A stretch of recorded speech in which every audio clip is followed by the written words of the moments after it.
Bonjour à tous. Bonjour. Alors, nous sommes ravis de vous accueillir sur ce webinaire qui démarre un triptyque que nous avons, qui s'appuie sur un partenariat que nous lançons avec Movie Coaching, avec Paola Selamaita qui va se présenter tout de suite puisque ça va vous permettre de situer son expertise sur cette intervention concernant les apprentissages. Paola, je vous laisse la parole. Merci Nadia. Donc moi je suis neuropsychologue, coach neuroémotionnel et j'ai créé un organisme de formation qui s'appelle Movie Coaching qui est basé sur le cerveau et des techniques aujourd'hui de la plasticité cérébrale pour améliorer et développer son potentiel. Alors, ce webinaire, en fait, s'inscrit dans un triptyque, comme j'ai annoncé au début, sur vraiment l'approfondissement de la compréhension des processus d'apprentissage, puisque au niveau du groupe IGS, ce qui nous tient à cœur. Alors, ce que vous allez me voir parfois tourner à gauche parce que j'ai la régie pour le PowerPoint et parfois regarder mon portable parce qu'on m'enverra les questions sur le. Mais on va vous montrer. Voilà, on est avec vous, quoi qu'il en soit. Donc le groupe IGS, en quelques chiffres, c'est aussi 3 valeurs clés, l'humanisme, l'entrepreneuriat et le professionnalisme, que nous essayons d'incarner et de faire, d'infuser dans l'ensemble de nos programmes de formation.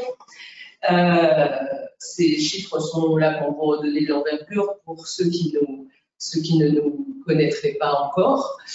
Le pôle formation continue au sein de ce groupe qui regroupe à la fois de l'apprentissage, de la formation initiale à travers nos écoles sur 8 filières de formation. Nous nous sommes appuyés sur 3 filières et 3 expertises en particulier en termes de formation continue, à la fois en développant des programmes en ressources humaines, en management d'entreprise et en relations clients et marketing, pour pouvoir répondre en s'appuyant sur nos certifications et pouvoir répondre aux besoins du marché en termes de compétences d'aujourd'hui et de demain. Voilà du coup le programme que nous vous avons annoncé concernant ce webinaire.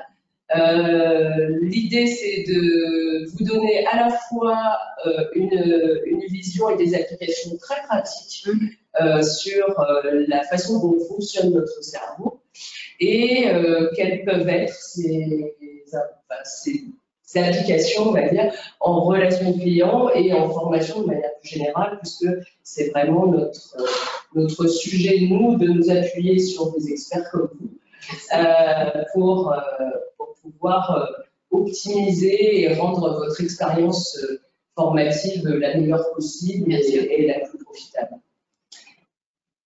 Alors, le webinaire va durer une petite heure. Toutes vos questions, vous pouvez les poser dans le chat, sera relayé par Morgane qui est en régie elle aussi. Alors elle n'est pas derrière l'écran que j'ai à ma gauche, mais elle est quelque part dans le monde virtuel, mais elle est présente. Donc je les introduirai au fur et à mesure des thématiques que nous allons aborder et nous les instillerons au fur et à mesure et on laissera un petit temps peut-être pour la fin s'il reste des questions en suspens. Le document qui est présenté là pendant toute la durée du webinaire vous sera envoyé à l'ensemble des participants inscrits au webinaire et il sera évidemment, comme d'habitude, disponible en replay dans les 48 heures ou en début de semaine prochaine. J'avoue ne plus avoir tout à fait les délais, mais notre équipe marketing saura faire ça très bien. Alors, je vais laisser la parole à Paola tout de suite sur la question de ce webinaire, comment fonctionne notre cerveau. C'est simple, le cerveau, alors on va répondre de manière très schématisée, hein, parce qu'on ne va pas rentrer trop dans les détails pour ne pas perdre à peu près tous les inscrits. Donc l'idée, c'est de dire que le cerveau reçoit des informations à l'extérieur, les analyse pour donner une réponse appropriée. Et alors ce qui est assez drôle, c'est que quand on imagine ça, quand on regarde cette simple définition, mais c'est aussi la définition de l'intelligence. C'est-à-dire que l'intelligence, c'est s'adapter à une situation nouvelle, parce que c'est notre cerveau. Donc c'est pour ça qu'aujourd'hui, quand on pense cerveau, de manière très rapide, les gens pensent directement intelligence. Et quand on pense intelligence, moi je le sais qu'en ce moment j'ai une vague depuis plusieurs années même de patients qui arrivent dans le cabinet qui me disent « Bon alors j'ai besoin de faire un test parce que j'ai l'impression que je suis HPI ». Alors déjà, HPI, ils connaissent déjà bien le mot avant de rentrer dans mon cabinet, donc haut potentiel intellectuel. Et donc, ils ont tous cette question de est-ce que je suis surdouée, est-ce que je suis précoce, est-ce que je suis HPI. Enfin, donc, ils arrivent déjà avec ce besoin d'être rassurés. Et donc, l'idée, c'est de dire pourquoi vous pensez que vous êtes HPI. D'ailleurs, on n'a qu'à voir le succès de la série HPI, parce que tout le monde a eu envie de se reconnaître dedans, a eu envie de savoir s'il collait à cette idée du HPI. Enfin, voilà, ça a été un vrai succès, cette nouvelle série. Et donc, les gens ont envie de penser qu'ils sont HPI. La plupart du temps, quand je leur demande une explication, ils me disent c'est simple, c'est juste parce que j'ai l'impression que je ne réfléchis pas comme tout le monde, j'ai une particularité. Et donc, moi, la définition qu'on m'a fait des surdoués, c'est qu'ils ne collent pas aux autres, ils ne sont pas calqués sur les mêmes fonctionnements que tout le monde. Donc, ça veut dire que je suis HPI. Et en fait, potentiellement, au-delà d'être HPI, ça veut dire qu'ils sont juste humains. Et c'est ça la valeur justement que vous développez dans le groupe JS de l'humanisme, c'est juste placer l'humain avant toute chose. Et c'est ça l'humanisme, c'est que chacun est différent. Et c'est cette particularité aujourd'hui qu'on va essayer d'aller trouver chez chacun, des apprenants ou des salariés pour les RH, etc., pour la mettre au service des apprentissages et donner le maximum de soi pour développer son potentiel. Parce que la réalité de ces HPI, si on devait établir un pourcentage, c'est quoi? Alors, en fait, j'ai fait un petit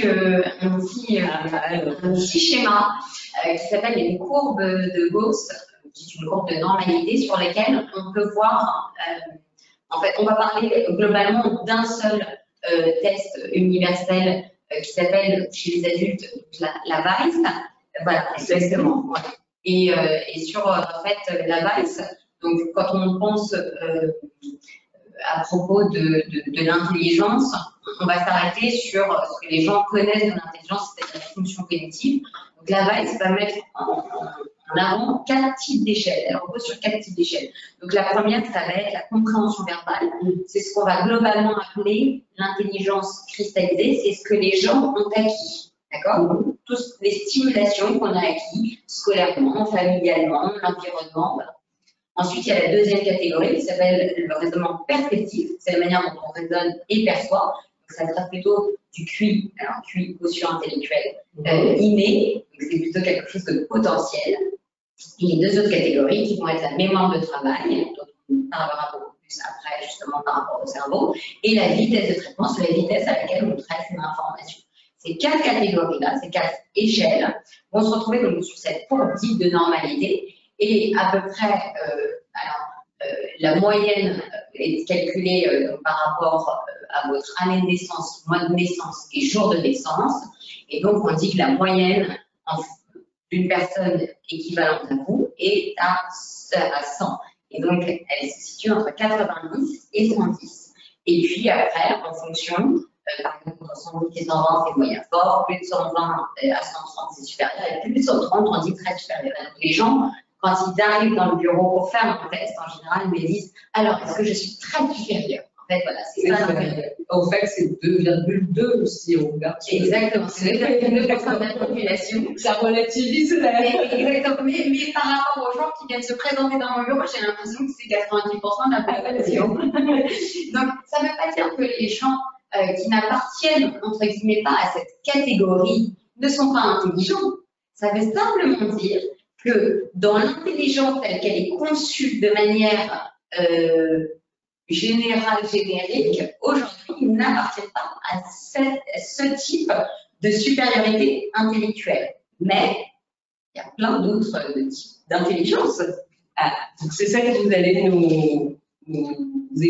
vous allez nous dire aujourd'hui, parce que la question qu'on se pose parfois, et ça, ce sont des limites que se fixent les candidats aux formations qu'on peut recevoir parfois, qui peuvent avoir ces interrogations. Est-ce que je suis assez intelligent pour reprendre des études? Est-ce que je suis à la hauteur pour reprendre une formation? Et il y a on sent une vraie crainte de ne pas y arriver parce qu'on serait limité. C'est un vrai obstacle. C'est très difficile. D'abord parce que la plupart des gens qui viennent dans mon cabinet en me disant est-ce que je suis HPI, c'est pour avoir confiance en eux. Donc effectivement, les gens qui se posent ce genre de questions, c'est parce qu'il y a aussi une difficulté au niveau de la confiance en soi. Donc c'est vrai que c'est important de se dire que potentiellement, on a tous une forme différente d'intelligence pour pouvoir avoir confiance en soi et se dire qu'effectivement, on peut reprendre des études, on peut en fait mettre son attention sur quelque chose de différent par rapport à l'intelligence dite connue de tous. Mais on peut avoir différents types. Il y a une multitude, entre guillemets, d'intelligence. Maintenant, on commence à parler d'intelligence multiple. Donc, on commence à ouvrir le champ des possibles sur d'autres capacités, puisque c'est toujours la même définition. Donc, c'est la capacité à s'adapter à une situation nouvelle. Et donc, la situation nouvelle, elle décline tellement en fonction du contexte dans lequel on est. Donc, effectivement, il y a des intelligences multiples. Et donc, on peut effectivement reprendre des formations parce que si on arrive à comprendre notre force, on peut la mettre au service d'une formation qui nous ressemblerait un peu plus. Donc, voilà le schéma des intelligences multiples. Oui, en préparant ce webinaire ensemble, je vous entendais évoquer les intelligences multiples et je voyais ce schéma et je me disais ah oui, c'est bien réducteur de les limiter au QI quand même. Alors, justement, là, c'est il faut être ouvert d'esprit. Voilà, parce que la plupart des gens, les psys, vont dire non, mais il n'y a qu'un seul type d'intelligence. C'est celui qu'on mesure aujourd'hui par la PAES, donc particulièrement, et ça repose beaucoup sur le logicomate et sur le verbal. Sauf que c'est vrai que il y a pratiquement 40 ans, a été avancée cette idée d'intelligence multiple et petit à petit, on arrive à s'ouvrir à ça et ça serait, c'est plutôt intelligent que de s'ouvrir à ça parce que finalement, ça donne aussi une place pour tout le monde, une chance à chacun aussi de pouvoir se sentir intelligent parce qu'aujourd'hui, c'est important, on est dans une société où l'intelligence est très valorisée. Et on commence depuis quelque temps à parler beaucoup d'intelligence émotionnelle, mais en fait, il y a beaucoup d'autres intelligences qui ont été avancées depuis une trentaine, quarantaine d'années.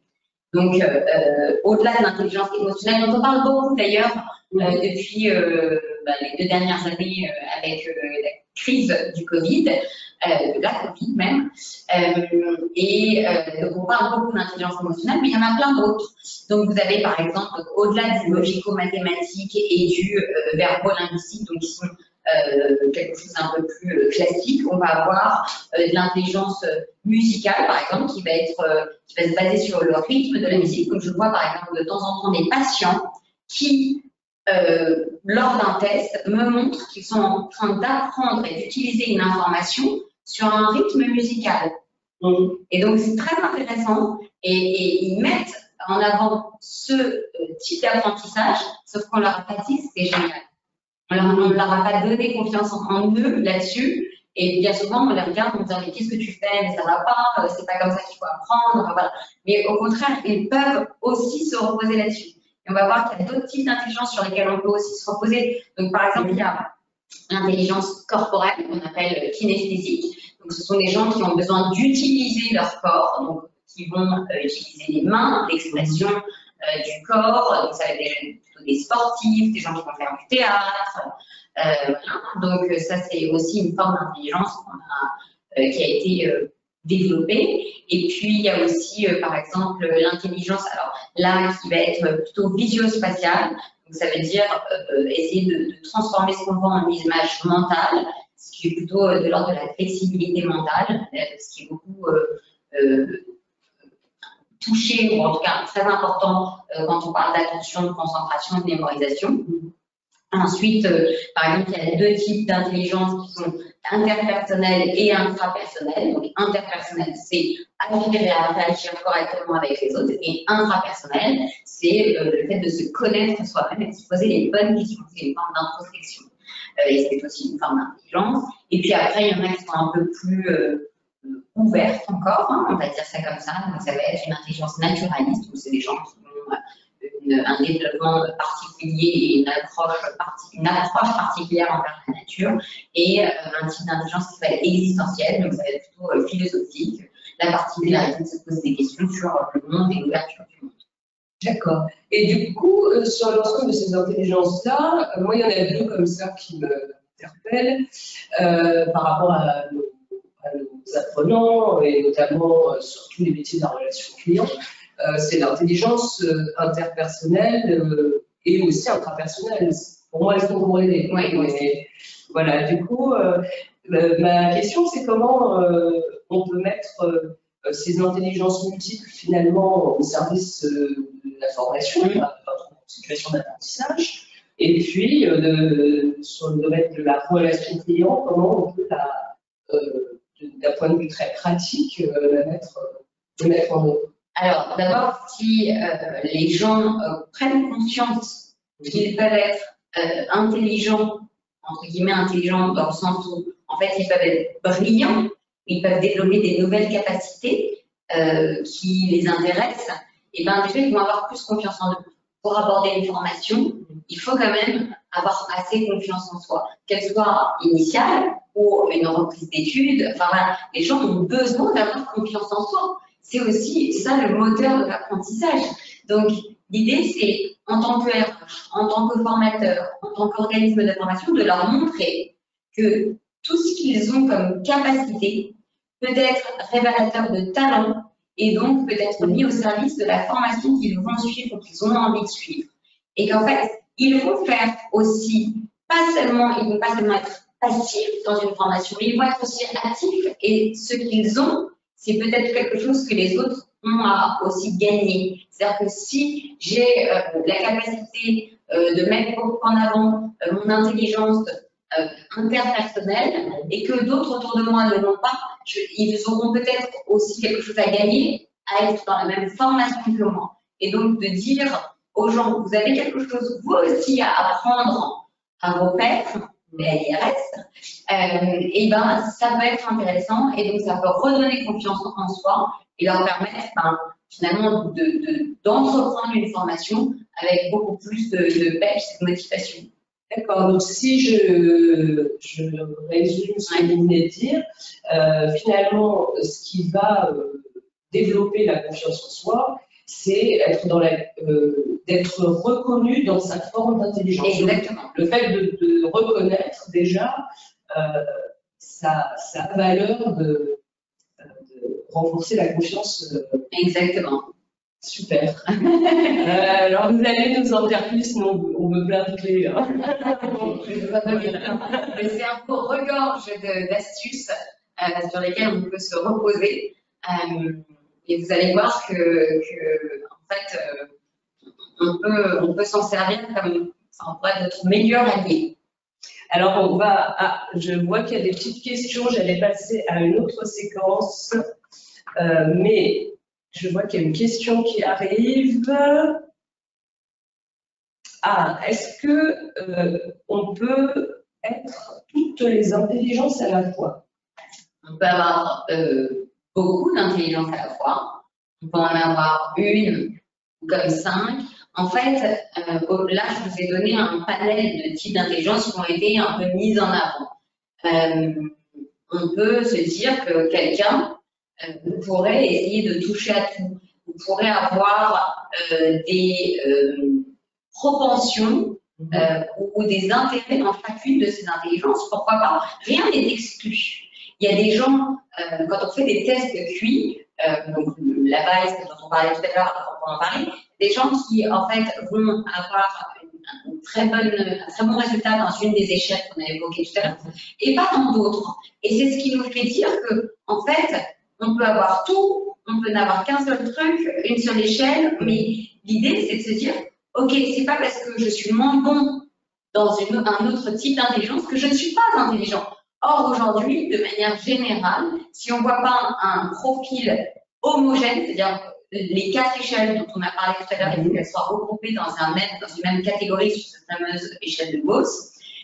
Et ben, quand on a ça, quand c'est trop hétérogène, on dit que en fait, on ne peut pas calculer un QI total. Et ben, l'idée, c'est maintenant d'avancer une autre théorie, de dire, ben, au lieu de se focaliser sur ce qu'on ne peut pas faire, focalisons-nous sur ce qu'on est capable de faire, sur les atouts que nous avons et comment les mettre au service de nos apprentissages et peut-être potentiellement au service des autres. Donc, on peut avoir beaucoup de types d'intelligence, potentiellement peut-être toutes.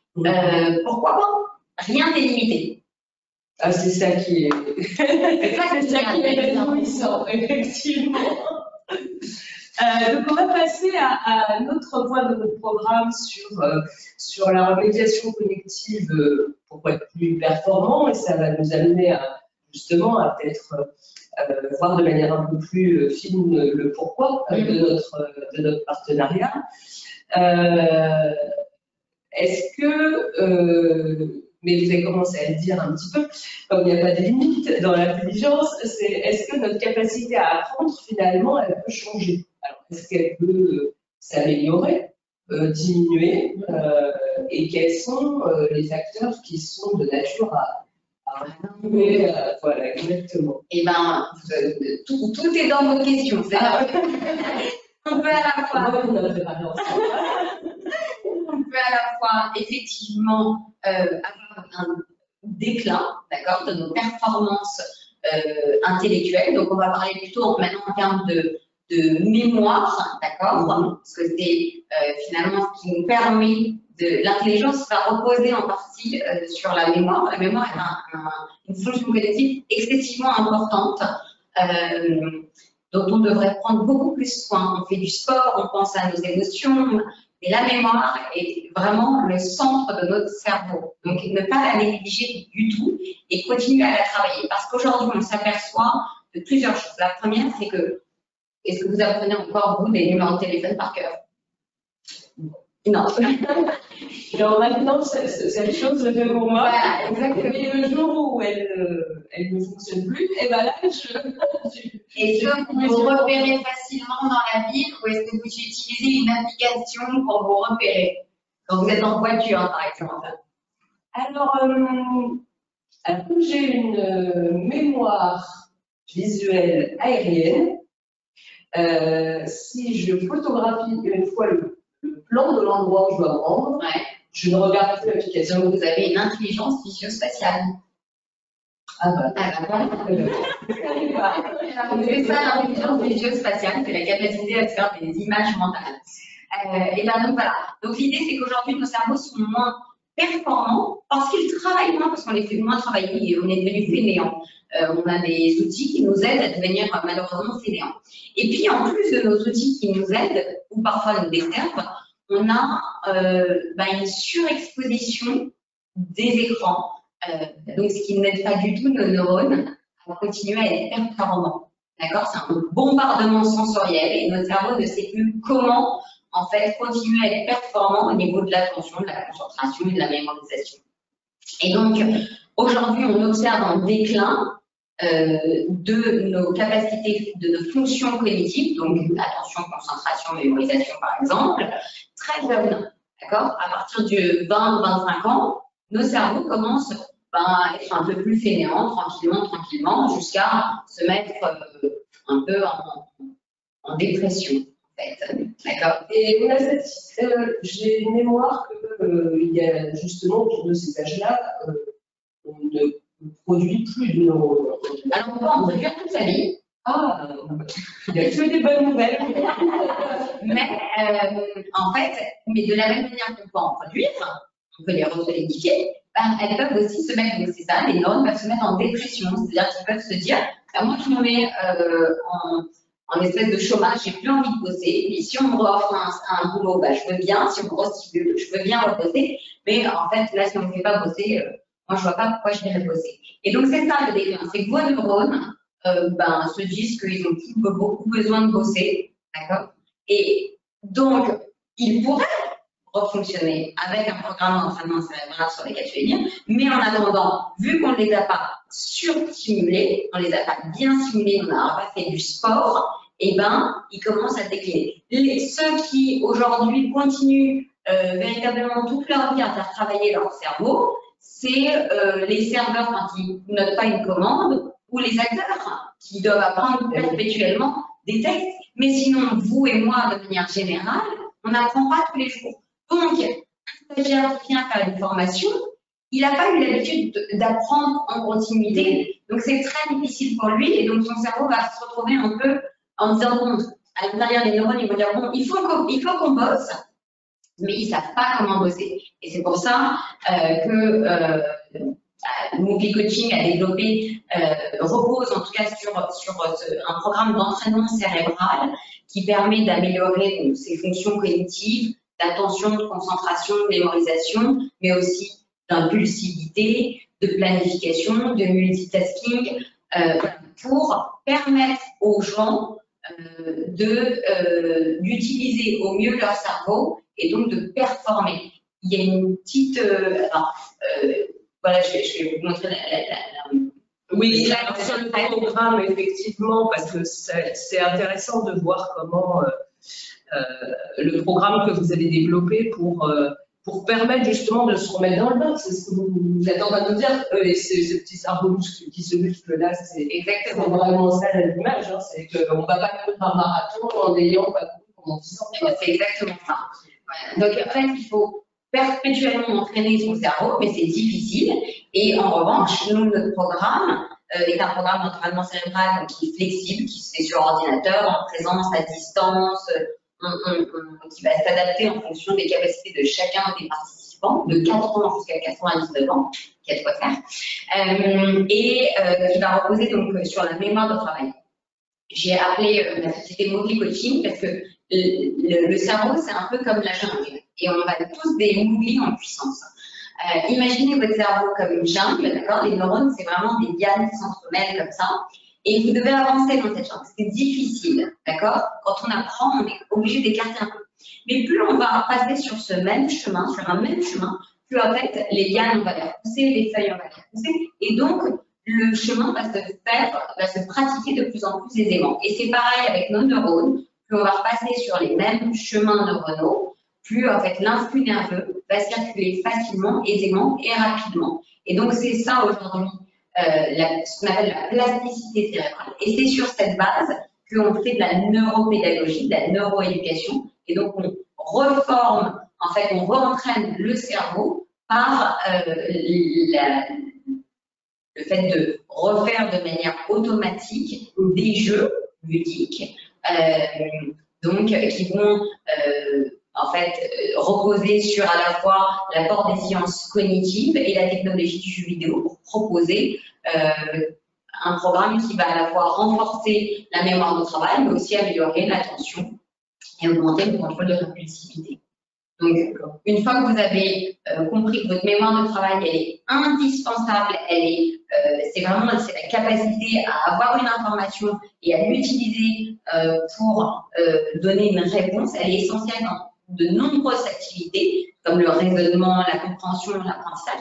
Et donc, c'est indispensable d'en prendre soin. Donc, que ce soit par un traitement rééducatif ou simplement un entraînement cognitif, aujourd'hui, quand on fait ce programme d'entraînement cérébral, on va améliorer en fonction le fonctionnement attentionnel, mnésique, langagier, exécutif, visuospatial, cognitif, métacognitif, social, et donc la confiance en soi pour aborder super sereinement les formations.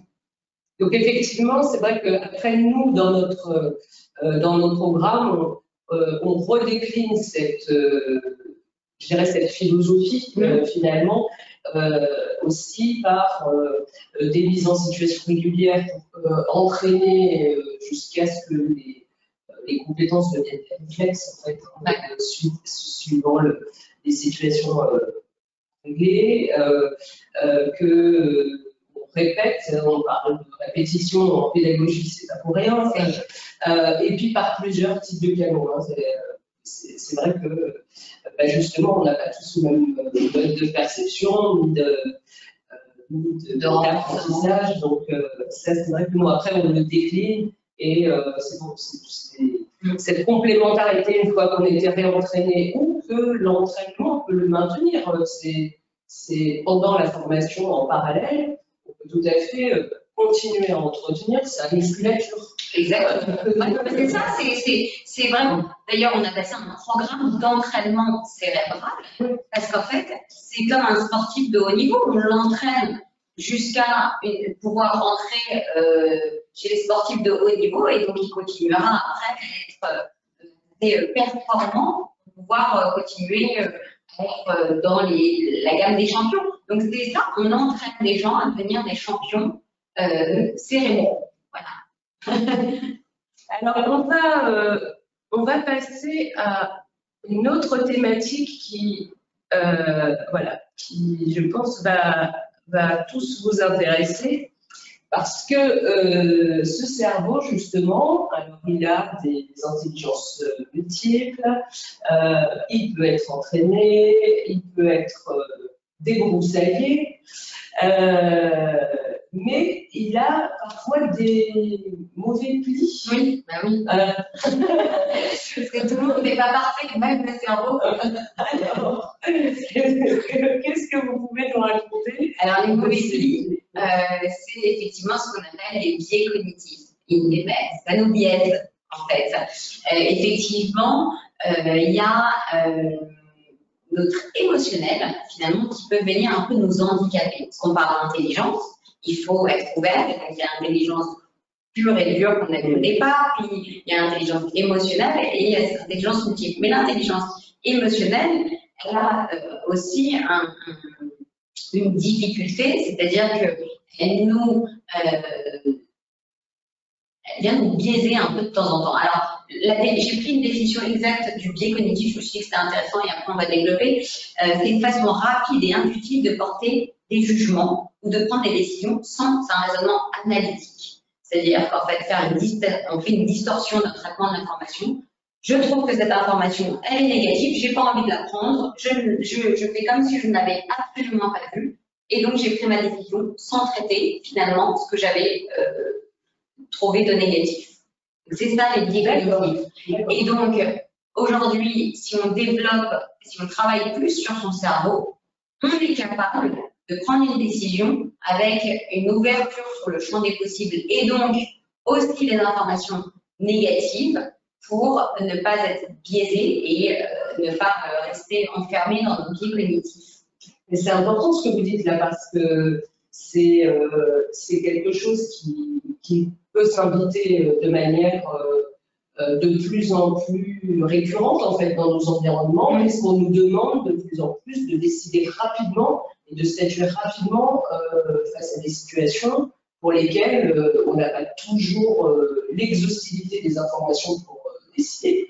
Et finalement, le biais cognitif, c'est le refuge de trancher rapidement sans avoir eu.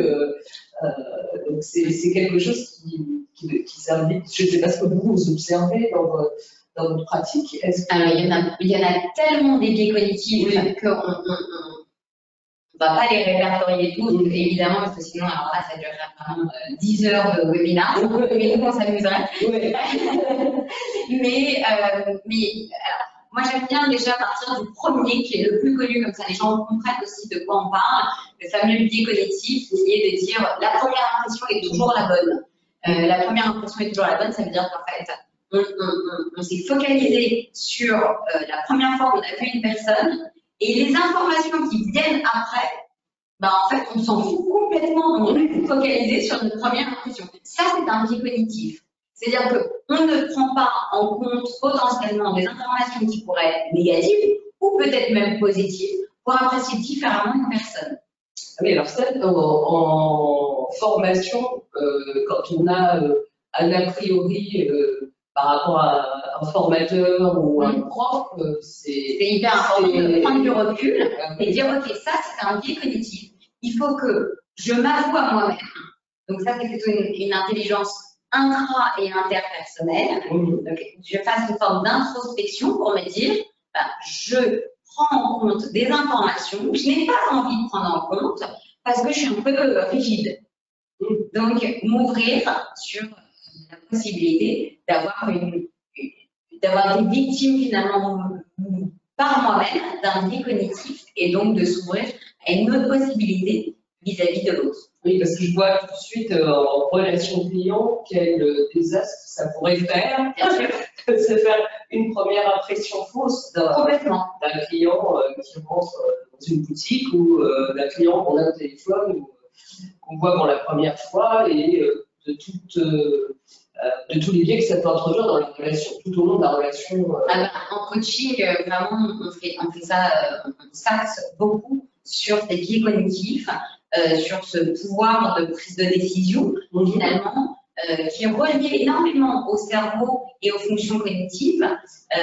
C'est pour ça aujourd'hui je trouvais que c'était intéressant effectivement qu'on en parle, parce qu'il y a un vrai lien entre les fonctions cognitives et la prise de décision. On pense souvent que c'est justement limité à l'émotionnel, donc il y a les deux, il y a l'émotionnel, mais il y a aussi le fonctionnement cognitif tel que l'attention, la mémoire. Alors c'est peut-être le moment. Exactement. Un joli schéma. Voilà. Parce que le cerveau demande quand même quelques petits réglages parce que on puisse nous, avec notre écran témoin, à la fois vous apercevoir et voir le schéma. Pas de souci, je le connais par cœur. Ah. Je n'ai pas encore suffisamment, je ne suis pas suffisamment entraînée. Pas de problème. Peut-être qu'on leur laisse 2 secondes pour regarder. Donc effectivement, on voit que la mémoire de travail, qui est cette capacité à retenir une information pendant quelques secondes, d'accord, et pouvoir la réutiliser par la suite, et ben la mémoire de travail, elle chapeaute 4 fonctions. Donc les fonctions exécutives d'abord. Fonctions exécutives, ça peut être potentiellement le raisonnement abstrait, la résolution de problèmes, la flexibilité mentale, la planification, l'émission de certaines informations, ou la prise de décision derrière. Il y a la mémoire, effectivement, qui joue sur la mémoire de travail les deux sont corrélés, la mémoire à court terme, la mémoire à long terme. L'attention. Donc, la capacité à rester focalisé sur une information. Après, il y a différents types d'attention, évidemment, qu'on peut travailler et qui se travaillent très bien avec le programme d'entraînement cérébral, justement.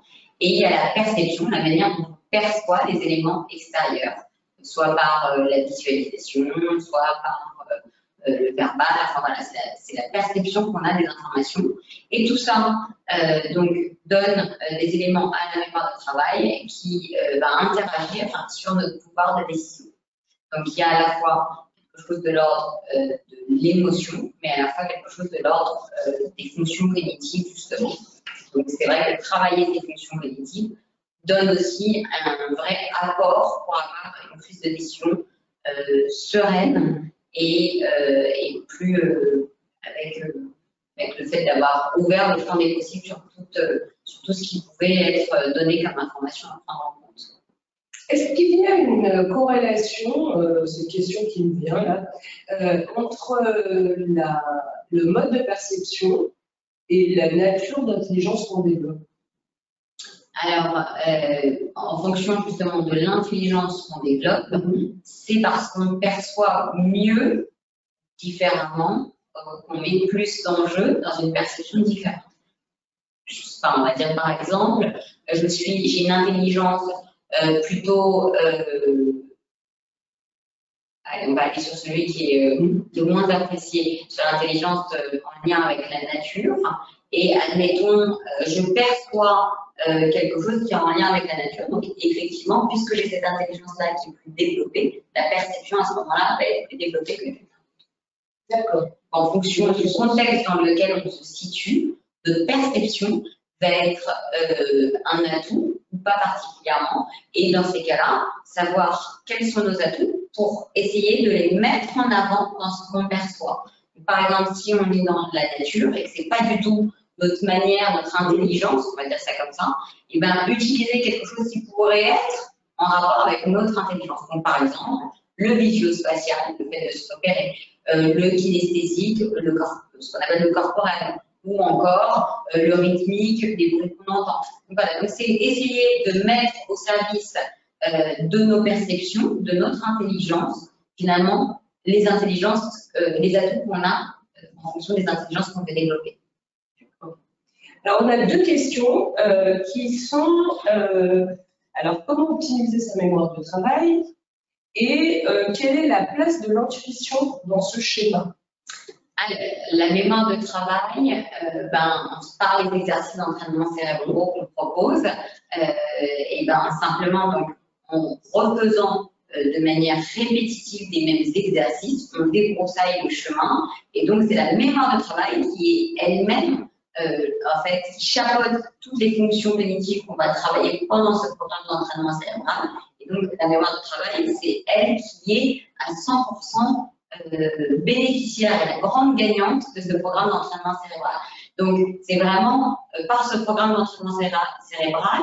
Et puis, si on ne fait pas le programme mais qu'on a envie d'essayer dans la vie de tous les jours d'augmenter notre capacité de mémorisation, et on peut, par exemple, essayer de faire des activités assez répétitives, c'est-à-dire par exemple poser tout le temps les clés au même endroit ou essayer de s'entraîner à apprendre des choses régulièrement, essayer de se dire que on va apprendre des numéros de téléphone qu'on n'a jamais appris, etc. Ou, voilà, on va se challenger un peu sur notre mémoire pour essayer de la faire un peu plus fonctionner. Et surtout, moi je recommande vraiment plus que tout la diminution des écrans et encore plus chez les jeunes, mais vraiment les écrans bousillent un peu trop le cerveau. Voilà. Et la deuxième question, c'était l'intuition. Quelle est la place de l'intuition dans ce schéma? En fait, l'intuition vient à la fois dans la perception, mais aussi dans l'attention. L'intuition, c'est une forme aussi finalement d'intelligence, c'est un atout qu'on peut mettre en avant. Et donc, notre intuition va nous aider à percevoir les choses. D'accord? Et c'est ce qu'on disait aussi dans la prise de décision. Il ne faut pas que notre intuition vienne en revanche prendre trop d'espace, parce que c'est là où on peut être biaisé justement et avoir ce biais cognitif. Donc, l'intuition, c'est bien, mais elle doit être conjointe avec la perception. C'est-à-dire, on peut avoir une intuition, mais elle ne va reposer que sur la perception. Et la perception elle-même, elle est quand même fortement liée à l'attention. Donc, est-ce que je suis attentif à quelque chose? Est-ce que je perçois quelque chose? Et c'est cette intuition qui va être dans ce giron entre l'attention et la perception. Mais attention à ne pas y accorder non plus trop d'importance, ou à l'inverse, à complètement la mettre de côté, ce qui créerait les biais cognitifs. Donc, enfin, quoi qu'il en soit, on a toujours besoin finalement d'un alignement entre plusieurs facteurs pour s'assurer qu'on ne part pas dans la mauvaise direction. Exactement. On va, je vois pas d'autres questions, on va passer à une autre partie de notre programme qui est plutôt sur l'aspect émotionnel, justement, sur cette question de l'intelligence émotionnelle et comment elle s'invite dans l'apprentissage. Et puis, vous allez nous donner plein de petits trucs sur comment on peut améliorer sa capacité d'apprentissage. Alors, les émotions, si je ne vous stimule pas au niveau émotionnel, ça va être compliqué de vous faire apprendre quelque chose. On a tous en tête soit un prof qu'on a adoré parce qu'en fait il a été chercher en nous quelque chose qui nous plaisait, il nous a stimulé, soit un prof qu'on a trouvé hyper voilà. Je sais pas comment ça des profs de physique, de maths qui incarnent une discipline dénuée parfois. Oui, et dénuée d'aspérité humaine. Exactement. Non, mais c'est ça. Donc, et on a besoin de cet humanisme au sein de l'apprentissage, parce que si on n'est pas finalement en train d'écouter aussi les stagiaires, les étudiants, et qu'on s'écoute que soi-même, finalement on n'apprend pas quelque chose à l'autre. On est simplement en train de se répéter quelque chose. Et ça, c'est le grand piège dans les formations, dans les étudiants, mais aussi dans la relation client, aussi dans la relation avec les RH. L'idée, c'est de créer, de développer, d'avancer potentiellement les émotions de l'autre, mais aussi peut-être les siennes. Il n'y a aucune honte à avancer ses propres émotions. Au contraire, c'est une intelligence émotionnelle qui, aujourd'hui, on le voit bien, est importante et n'est pas une faiblesse, mais au contraire peut être un véritable atout. Et donc, si on veut apprendre, si on veut développer notre capacité d'apprentissage, il faut le faire conjointement avec le développement des émotions. Et pour ça, c'est hyper simple, il faut aller trouver la motivation, le fameux, ce que j'appelle le pourquoi. Pourquoi est-ce que la personne reprend cette formation? Pourquoi est-ce qu'elle suit cette formation? Pourquoi est-ce qu'elle veut changer de métier? Pourquoi? Voilà, c'est un pourquoi. On va juste trouver le pourquoi. Un pourquoi suffisamment fort qui fait que la personne va comprendre pourquoi elle a envie d'aller dans ce sens-là. Alors, vous m'avez donné un exemple très intéressant quand on a préparé ce webinaire sur justement en relation qu'est-ce que sera un bon commercial finalement qui a compris cet enjeu émotionnel dans la relation à l'autre et dans ce qui va déclencher un achat. Et si je me souviens bien, si j'ai bien ma mémoire de travail, justement, il y avait précisément aller chercher ce pourquoi. Et j'avais bien aimé cette notion c'est pas tellement le pourquoi il a besoin d'un produit ou d'un service, mais pourquoi il n'en a pas besoin. Et j'aimerais bien que vous me redisiez, oui, vraiment, parce que j'ai trouvé ça très intéressant, c'est contre-intuitif, là, pour le coup. Bien sûr. Et en revanche, c'est intéressant du point de vue de la relation humaine, encore une fois, et de la manière, justement, aujourd'hui, on a des consommateurs qui sont de plus en plus avertis, exigeants, et c'est vrai que quand on est dans un processus de vente, quel que soit le niveau, en B2C, B2B, il y a cet ajustement-là qui est, de mon point de vue, clé, en tout cas dans ce qu'on avait échangé toutes les deux. J'aimerais bien qu'on le partage avec nos participants. Alors, je vais vous donner une autre notion qu'on n'avait pas développée ensemble, comme ça va être un nouveau truc. Alors, en coaching, on dit de réfléchir, par exemple, à un objectif, d'accord? Et souvent, les gens me disent, ouais, mais c'est difficile, j'y arriverai pas. Et l'idée, c'est de dire, mais est-ce que c'est impossible ou pas? La plupart des gens me disent, non, c'est pas impossible.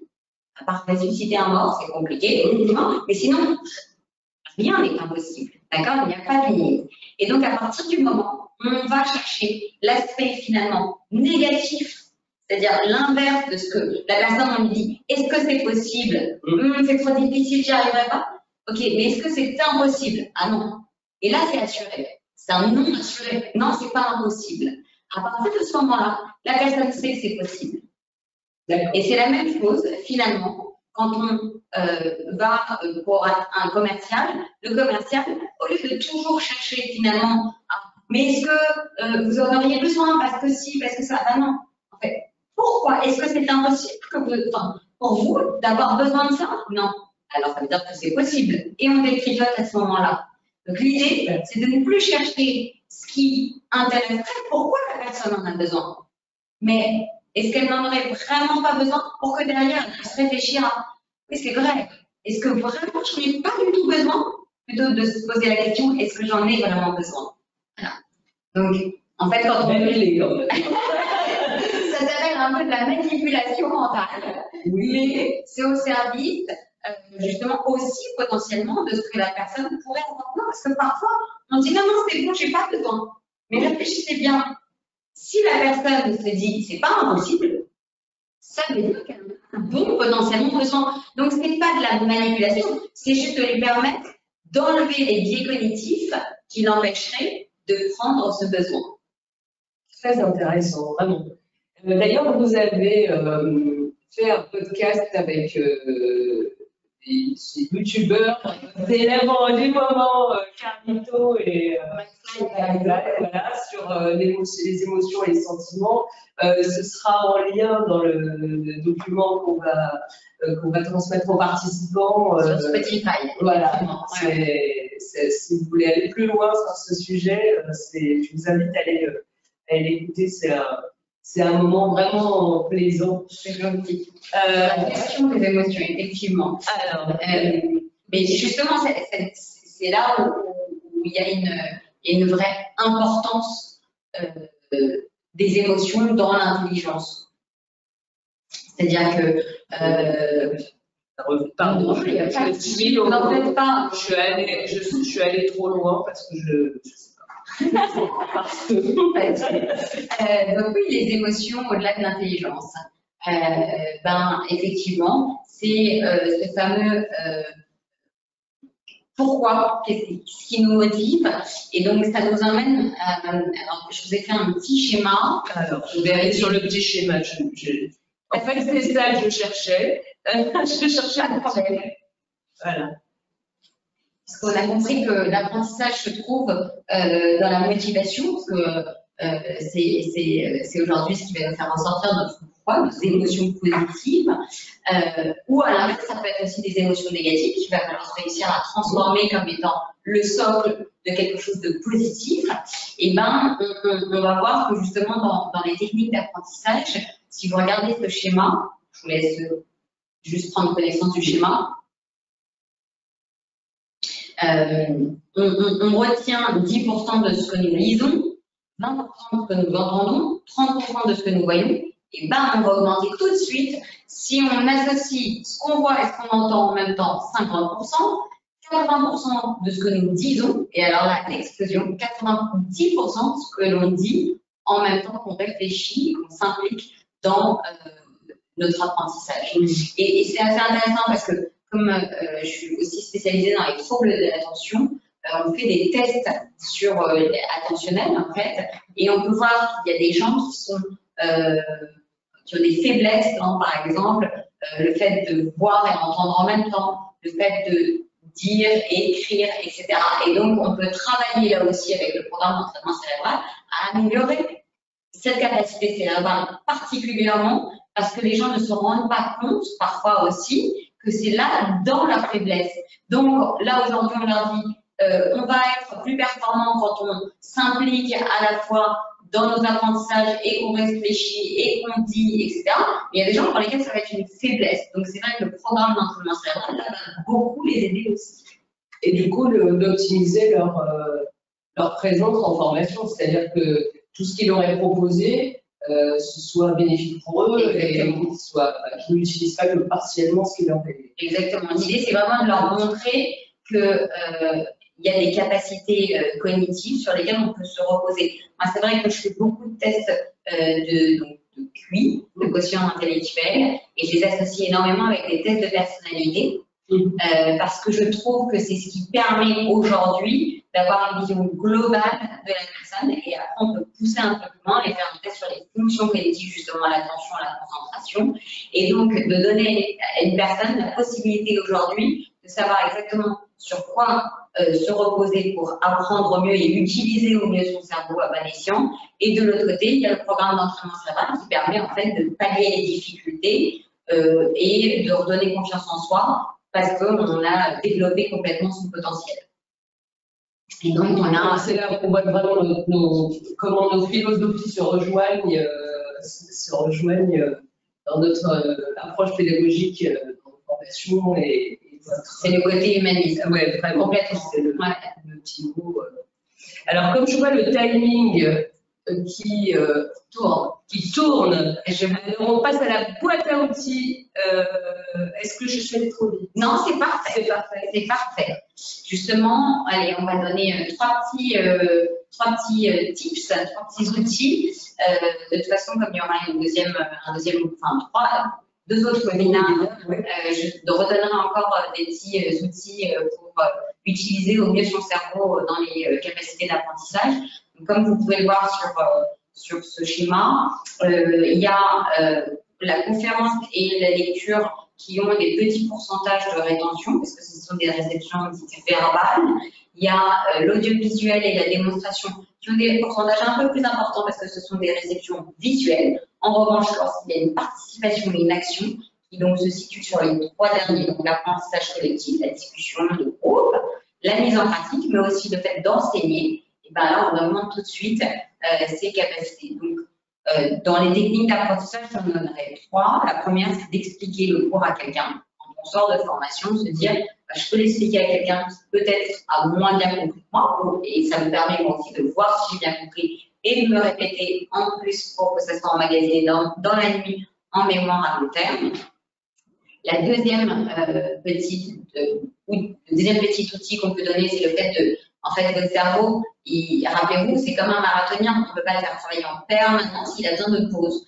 Donc l'idée, c'est de faire 45 minutes de concentration, une pause, et on reprend 45 minutes. Mais les pauses sont nécessaires. Si à chaque fois que vous allez dans la jungle, sur un chemin, vous défrichez à chaque fois que vous êtes, à la fin, vous allez être crevé. Il faut poser la machette, poser le sécateur, s'asseoir 5 minutes et repartir pour avoir un peu de force.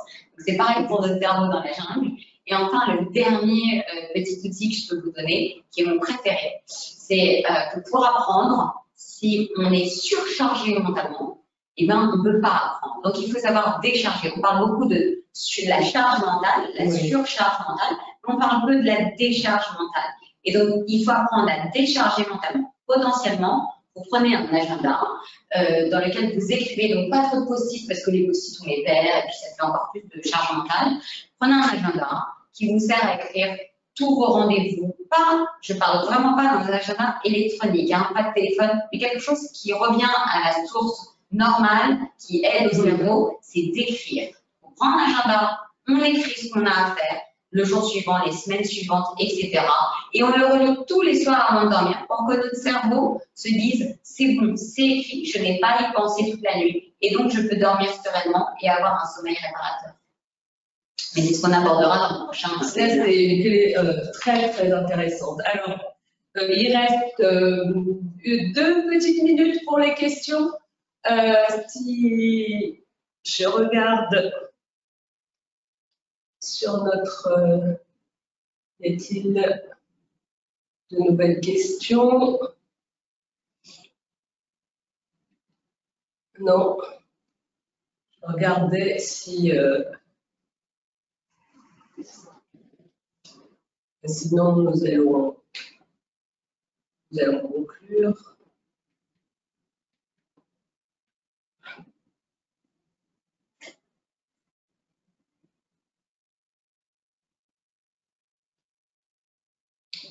Non, je ne vois pas d'autres questions. Mais évidemment, tout ça peut être abordé de manière beaucoup plus moins superficielle, évidemment. Après, tout ce travail. Ah oui, le sujet est d'une richesse inouïe et on n'a pas, j'ai cru qu'on n'avait quand même pas tout exploré. Oui. Donc ça laisse de magnifiques chantiers. On a cette chance de travailler sur des métiers, travailler sur l'humain et comment accompagner l'humain à développer ses capacités. Enfin, c'est notre cœur de métier depuis 45 ans. Alors je vais laisser un peu de temps en fait à Morgane pour m'adresser les questions. Quand seront les prochains webinaires? C'est ce que j'allais aborder. Donc les prochains webinaires sont prévus le 20 juillet. Et là, ce sera avec notre directeur de la filière ressources humaines. Et l'intitulé du webinaire, je vous laisse apprécier. Quand on vient de parler de charge mentale, on m'a volé mon confinement. Moi, DRH, on m'a volé mon confinement. L'idée, c'est comment les RH vont apprendre en marche forcée des mécanismes humains en temps de crise. Donc, c'est là-dessus.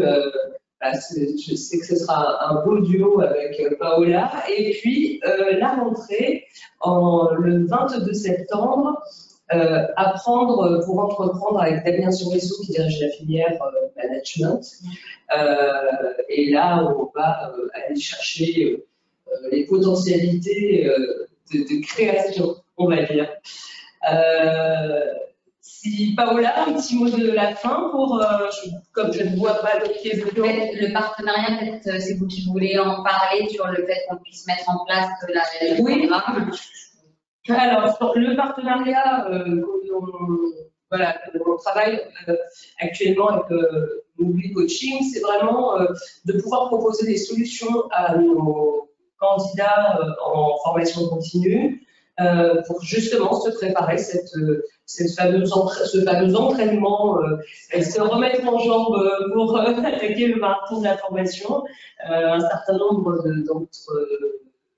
d'entre eux sont en poste, donc la notion de décharge mentale, effectivement, quand on doit passer de l'apprentissage à la situation professionnelle, c'est pas toujours facile d'équilibrer tout ça. Donc si on a des outils et qu'on est optimal dans ces manières de fonctionner, c'est idéal. Donc, en phase préparatoire, on va avoir le programme de coaching et ou en parallèle parce que en parallèle, voilà, c'est pas exclusif, vraiment en soutien de la formation pour pouvoir justement être au meilleur de ses capacités et vraiment tirer tous les bénéfices de ces apprentissages de manière complètement efficace pour atteindre vos objectifs et de certification, d'employabilité, de développement des compétences, au-delà même des aspects purement techniques métiers. Nous vous remercions pour votre attention. Voilà, merci Paola pour cette brillante intervention. Et puis moi, je suis impatiente de vous retrouver au prochain webinaire. Et je vous dis à bientôt. Très belle fin de journée à tous. Merci. Au revoir.